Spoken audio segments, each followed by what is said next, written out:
Olá, meu nome é Kiara Terra, eu sou contadora de histórias, escritora e tenho uma parceria com o Instituto Estre que dura 5 anos. São histórias para pertencer ao mundo. No Histórias, a gente adapta contos originais, contos clássicos, literatura contemporânea, formando a muitos corações e muitas mãos uma narrativa para encontrar com as crianças nas escolas em vários municípios brasileiros. A ideia é fazer uma história que acolha as perguntas, as lembranças, os anseios das crianças e adolescentes para formar uma história nossa, que carrega no coração dela a pergunta: como é que a gente faz para dividir esse tempo, esse espaço para escrever a nossa própria história de modo colaborativo, coletivamente?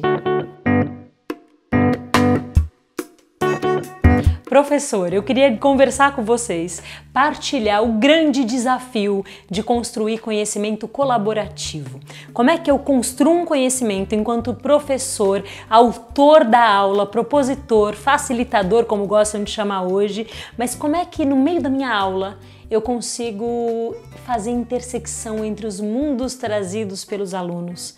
É preciso inicialmente que eu me torne um professor permeável, e permeável talvez seja alguém capaz de acolher mais perguntas do que trazer respostas.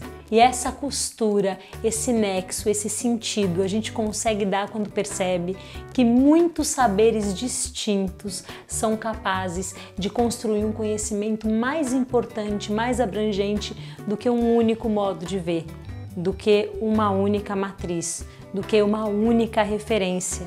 O professor, o educador que está em sala, o gestor, o pai, o adulto que acompanha essa criança no seu processo é alguém que está sendo visto pela criança. E quando a criança olha um adulto capaz de permeabilidade e de acolher diferenças, a criança se torna também alguém com mais habilidade de construir em conjunto, de ouvir o outro e principalmente de ouvir a si própria e suas contradições ao longo da vida.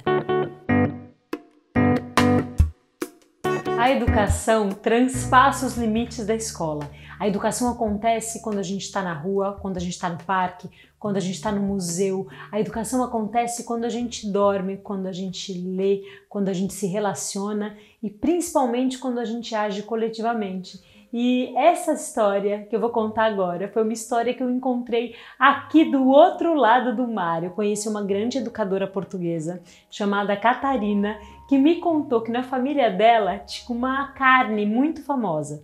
Era uma carne assada, era uma receita daquelas que a gente diz tradicionais de família, e ela aprendeu a fazer também essa receita. E dizem que a receita era o seguinte: tinha que pegar a peça de carne, cortar as duas pontas, colocar o tempero, marinar, depois assar aquela peça até que ela ficasse na consistência exata. Depois se tirava o papel alumínio e deixava acabar de dourar e servia. Diz que era jogo ganho, diz que era um sucesso, até um dia que uma pessoa da família perguntou: mas peraí, por que a carne é cortada assim? Por que tem que cortar as duas pontas da carne?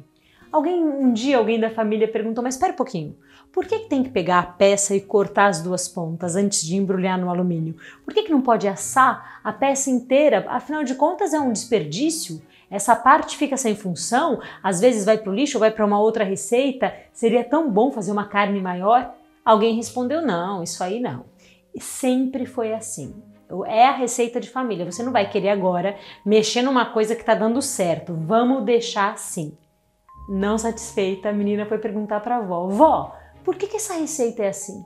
A avó disse: não sei não, minha filha, eu vou saber. Desde pequena eu como, é muito boa e é sempre assim, cortando a ponta da carne. Então ela foi conversar com a bisavó e a bisavó finalmente disse: sabe o que é, minha filha? É que na época em que a gente começou a fazer essa carne, a gente estava em dificuldade financeira, o fogão era muito pequeno, só cabia dentro da assadeira que eu tinha uma peça de carne cortadinha assim, mas agora não precisa mais fazer desse jeito.